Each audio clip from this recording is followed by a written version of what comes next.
India Legal presents Courts Roundup.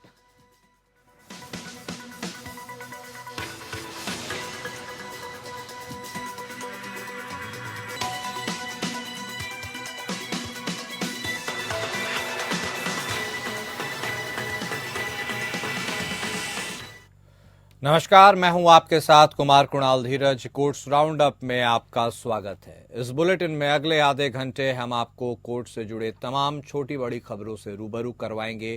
Court की कार्यवाही और सुप्रीम कोर्ट से लेकर हाई कोर्ट और लोअर कोर्ट्स तक के फैसलों को आपके सामने रखेंगे। तो आइए शुरू करते हैं आज का courts round up. India Legal presents Courts Roundup.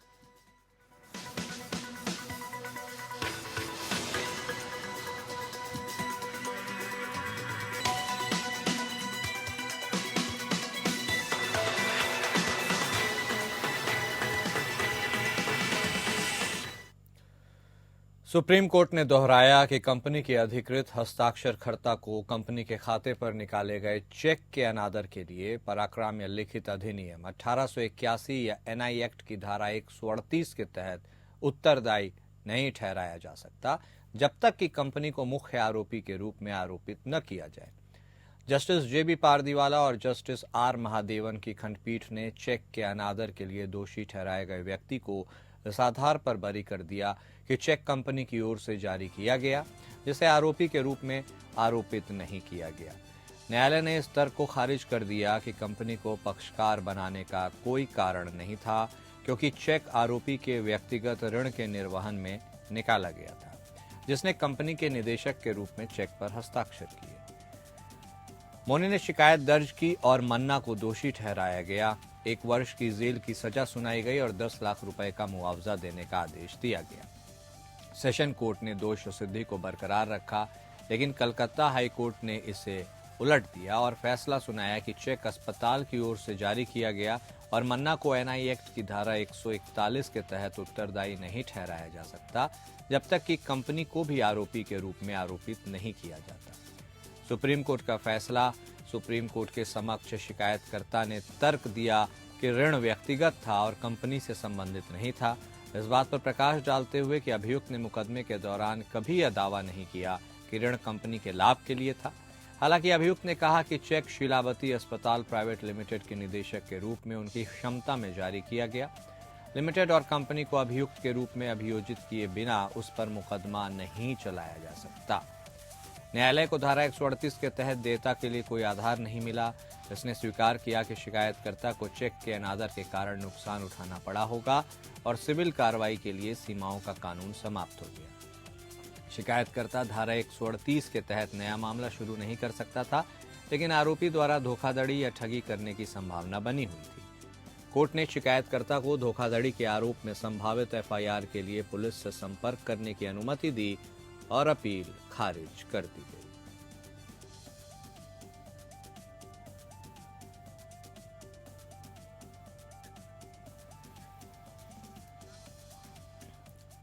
Supreme court ने कहा कि लंबे समय तक अलग रहना और सुलह न कर पाना वैवाहिक विवादों को सुलझाने में एक महत्वपूर्ण कारक हो सकता है, जब विवाह आपसी विश्वास और साथ के बिना मात्र कानूनी औपचारिकता बन जाता है। जस्टिस विक्रमनाथ और जस्टिस प्रसन्ना बी वराले की खंडपीठ ने कहा, विवाह आपसी विश्वास, साथ और साझा अनुभवों पर आधारित एक रिश्ता है। जब ये आवश्यक तत्व लंबे समय तक गायब रहते हैं तो वैवाहिक बंधन मात्र कानूनी औपचारिकता बन जाता है, जिसमें कोई सार नहीं रह जाता। इस न्यायालय ने लगातार माना है कि लंबे समय तक अलग रहना और सुलह न कर पाना वैवाहिक विवादों को सुलझाने में एक महत्वपूर्ण कारक है। न्यायालय ने मानसिक क्रूरता के आधार पर तलाक का आदेश देने वाले हाईकोर्ट के फैसले को चुनौती देने वाली महिला द्वारा दायर अपील को खारिज करते हुए ये टिप्पणियां की। न्यायालय ने कहा कि यह तथ्य कि दोनों पक्ष 2 दशकों से अलग अलग रह रहे हैं, इस निष्कर्ष को और पुष्ट करता है कि विवाह अब व्यवहार्य नहीं है। यद्यपि हिंदू विवाह अधिनियम के तहत विवाह का अपूर्णीय रूप से टूटना तलाक के लिए वैधानिक आधार नहीं है, उचित मामलों में भारत के संविधान के अनुच्छेद 142 के तहत अपनी शक्तियों का प्रयोग करके राहत प्रदान की जा सकती है, जहां विवाह सुधार से परे हो। न्यायालय ने कहा कि वर्तमान मामले में साक्ष्य स्पष्ट रूप से विवाह के अपूर्णीय रूप से टूटने की ओर इशारा करते हैं, क्योंकि पक्षों के बीच कानूनी विवाद और उनका लंबे समय से अलगाव चल रहा है। अशोक हर्रा बनाम रूपा बिपिन जावेरी और शिल्पा शैलेश बनाम वरुण श्रीनिवासन के मामले का हवाला देते हुए न्यायालय ने कहा, एक मृत विवाह को आगे बढ़ाने से कोई लाभ नहीं होता है, इससे केवल संबंधित पक्षों की पीड़ा बढ़ती है। न्यायालय ने कहा, जब विवाह दुख और संघर्ष का स्रोत बन गया हो तो उसे जारी रखने के लिए मजबूर करना विवाह संस्था के मूल उद्देश्य को कमजोर करता है। वर्तमान मामले में दोनों पक्षों के हितों की पूर्ति तभी होगी जब दोनों पक्षों को स्वतंत्र रूप से अपने जीवन को आगे बढ़ाने की अनुमति दी जाए।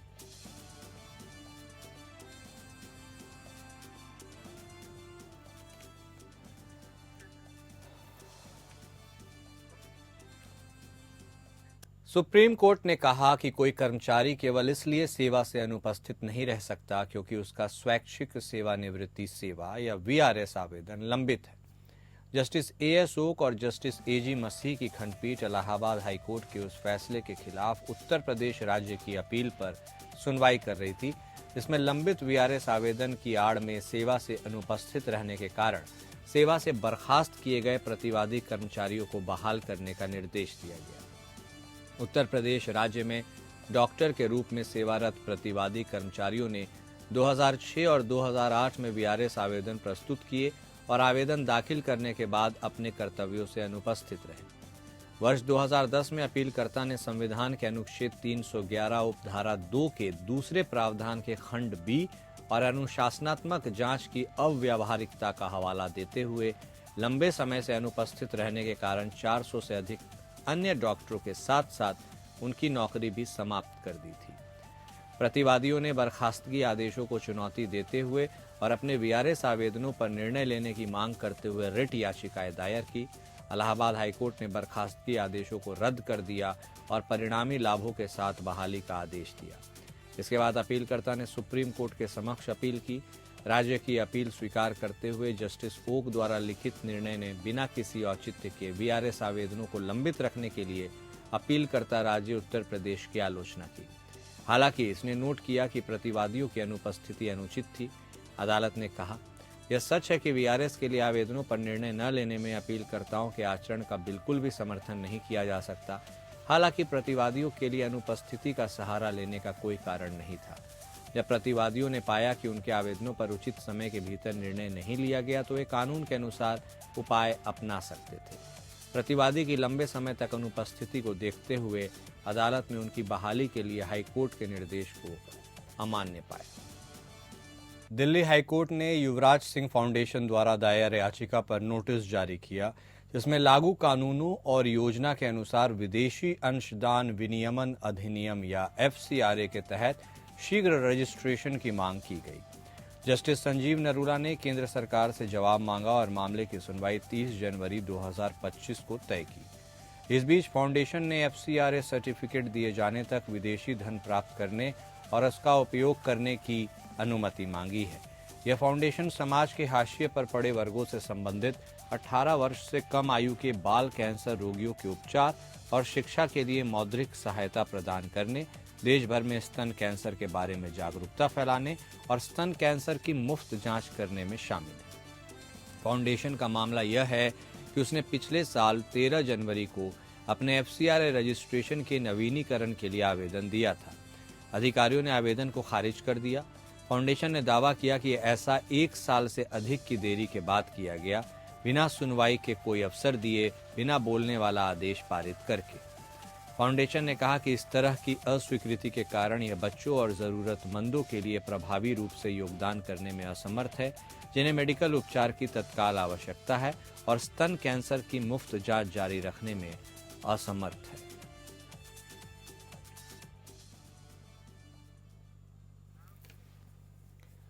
दिल्ली हाईकोर्ट ने मुखर्जी नगर स्थित सिग्नेचर व्यू अपार्टमेंट को ध्वस्त करने और पुनर्निर्माण करने के दिल्ली विकास प्राधिकरण या DDA के निर्णय को बरकरार रखा है। अपार्टमेंट को संरचनात्मक विशेषज्ञों ने रहने के लिए अनुपयुक्त पाया था और इसे खतरनाक घोषित किया था। जस्टिस मिनी पुष्करना ने यह देखते हुए कि DDA ने आवासीय टावरों के घटिया निर्माण के कारण आम नागरिकों को खतरनाक स्थिति में डाल दिया है, प्राधिकरण को सार्वजनिक कार्यों का निर्वहन करने में विफल रहने के लिए फटकार लगाई।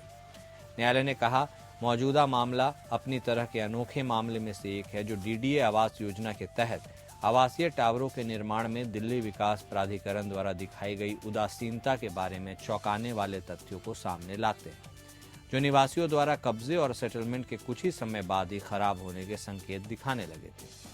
आदेश में कहा गया कि डीडीए द्वारा की गई लापरवाही अक्षम्य है, क्योंकि इससे सैकड़ों निवासियों की जान जोखिम में पड़ गई है। आदेश में आगे कहा गया कि संरचनाओं के बीम, स्तंभ और खंभों में चौड़ी और गहरी दरारें विकसित हो गई हैं, स्टील की सलाखों में जंग लग गई है, साथ ही प्रबलित कंक्रीट में भी भारी जंग लग गई है। फ्लैटों की छतों की आंतरिक छत गिरने और बाहरी प्लास्टर के बड़े बड़े टुकड़े गिरने की घटनाएं लगातार सामने आ रही हैं। न्यायालय ने निवासियों द्वारा दायर याचिकाओं के एक समूह का निपटारा किया। जस्टिस पुष्करना ने कहा कि याचिकाकर्ता फ्लैटों के आवंटी होने के नाते आनुपातिक भूमि के साथ साथ साझा क्षेत्र और सुविधा में अधिकार या हित के हकदार हैं। कोर्ट ने कहा, यह न्यायालय याचिकाकर्ताओं की गरिमापूर्ण जीवन और पर्याप्त खुली जगहों की जरूरतों से अनभिज्ञ नहीं हो सकता। यह ध्यान देने योग्य है कि याचिकाकर्ताओं ने पार्किंग क्षेत्र, सामुदायिक स्थान, साझा क्षेत्र, हरित क्षेत्र, प्राकृतिक वायु प्रवाह और सूर्य के प्रकाश और अन्य बुनियादी सुविधाओं के संबंध में हाउसिंग एस्टेट की मूल स्वीकृत लेआउट योजना को ध्यान में रखते हुए फ्लैट खरीदे थे। इसलिए साझा क्षेत्रों पर निवासियों के मूल्यवान अधिकारों का हनन नहीं किया जा सकता है। न्यायालय ने डीडीए को सिग्नेचर व्यू अपार्टमेंट के मालिकों को सुविधा राशि या किराया देना जारी रखने का भी निर्देश दिया, जब तक कि पुनर्निर्मित फ्लैटों का कब्जा उन्हें नहीं सौंप दिया जाता।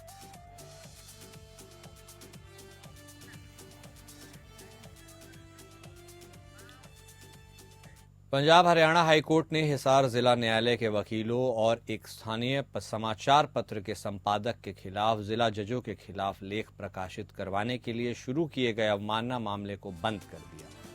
कथित अवमाननाकर्ता ने बचाव में न्यायालय की अवमानना की धारा 13 का सहारा लिया। धारा 13 के अनुसार न्यायालय अवमानना के लिए किसी भी कार्यवाही में सत्य के आधार पर औचित्य को वैध बचाव के रूप में अनुमति दे सकता है, यदि वह संतुष्ट हो कि यह जनहित में है और उक्त बचाव का आह्वान करने का अनुरोध सद्भावनापूर्ण है। जस्टिस सुरेश्वर ठाकुर और जस्टिस सुदीप्ति शर्मा ने कहा, मुद्रित समाचार को उचित वैधानिक संरक्षण प्राप्त हो जाता है, क्योंकि इससे जनहित की रक्षा होती है, जो कि मीडिया के अग्रणी प्रयास पर अंकुश लगने पर असुरक्षित रह जाएगा। इसके अलावा इससे न्यायपालिका के कामकाज में पारदर्शिता तथा ईमानदारी आएगी, जिसे अपरिहार्य रूप से रोका नहीं जा सकता। न्यायालय ने कहा कि समाचारों के निर्माण में उनके द्वारा न्यायोचित बचाव प्रस्तुत करने के बावजूद उन्होंने बिना शर्त और बिना शर्त माफी मांगी है। न्यायालय ने आगे कहा कि अवमाननाकर्ताओं ने दैनिक समाचार पत्र हिसार टुडे में प्रकाशित समाचार के माध्यम से न केवल पहले प्रकाशित सभी कथित अपमानजनक समाचारों को वापस ले लिया है, बल्कि उसमें बिना शर्त माफी भी मांगी है। अतिरिक्त जिला एवं सत्र न्यायाधीश द्वारा जिला एवं सत्र न्यायाधीश हिसार को संबोधित पत्र के अनुसार अधिवक्ताओं और समाचार पत्र हिसार टुडे के संपादक के खिलाफ स्वप्रेरणा से कार्यवाही शुरू की गई थी। पत्र में हिसार जिला न्यायालय के अधिवक्ता मुलख राज मेहता और हिसार टुडे समाचार पत्र के संपादक महेश मेहता के खिलाफ अवमानना कार्यवाही शुरू करने का अनुरोध किया गया है। समाचार लेख में कथित तौर पर उल्लेख किया गया था कि न्यायालय का रीडर न्यायाधीशों के इशारे पर अनुकूल आदेश प्राप्त करने के लिए रिश्वत ले रहा है। कथित अवमाननाकर्ता ने तर्क दिया कि उन्होंने समाचार को सद्भावनापूर्वक और जनहित में पूरी सच्चाई के साथ प्रकाशित किया। इसके बाद न्यायालय ने अवमानना मामले को बंद कर दिया।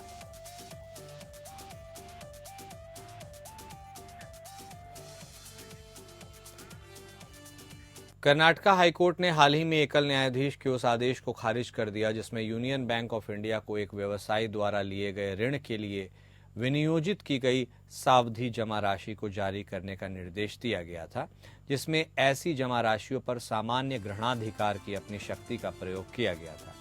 जस्टिस एस जी पंडित और जस्टिस रामचंद्र डी हड्डार की खंडपीठ ने बैंक द्वारा दायर अपील को स्वीकार कर लिया और 2 मई 2023 के आदेश को खारिज कर दिया।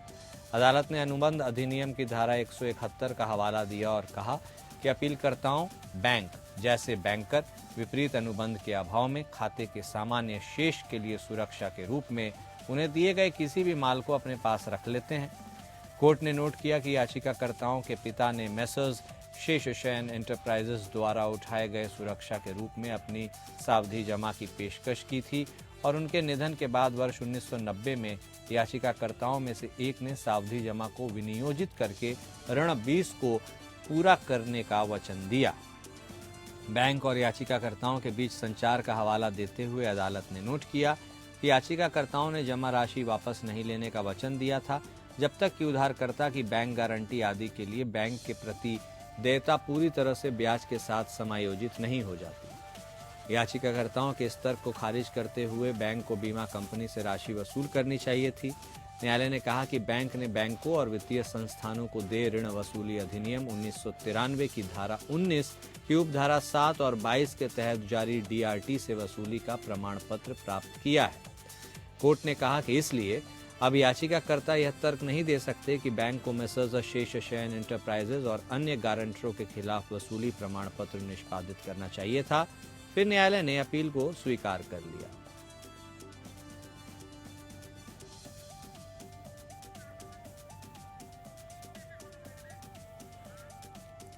कलकत्ता हाईकोर्ट ने कुख्यात कैश फॉर जॉब भर्ती घोटाले में पूर्व शिक्षा मंत्री पार्थ चैटर्जी और 4 अन्य सुबीरेश भट्टाचार्य, कल्याणमय गंगोपाध्याय, अशोक साहा और शांति प्रसाद सिन्हा को जमानत देने से इनकार किया। इससे पहले खंडपीठ ने याचिकाकर्ताओं की जमानत याचिकाओं पर विभाजित फैसला सुनाया था।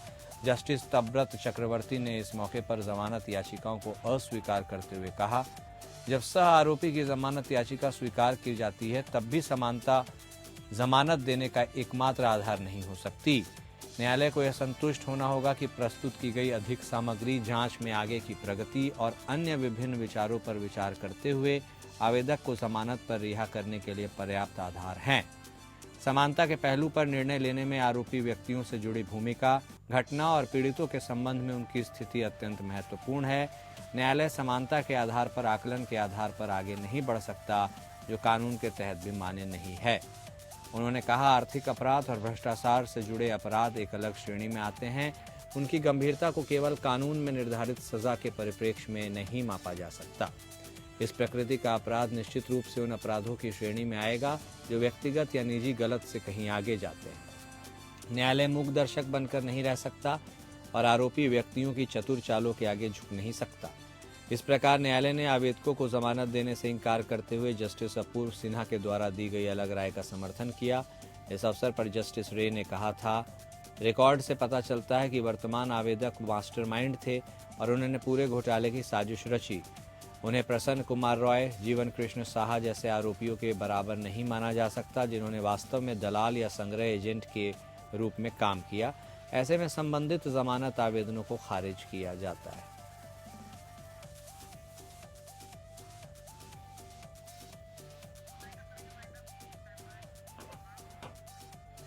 और कोर्ट्स राउंड अप में अभी के लिए इतना ही। नमस्कार। India Legal presents Courts Roundup.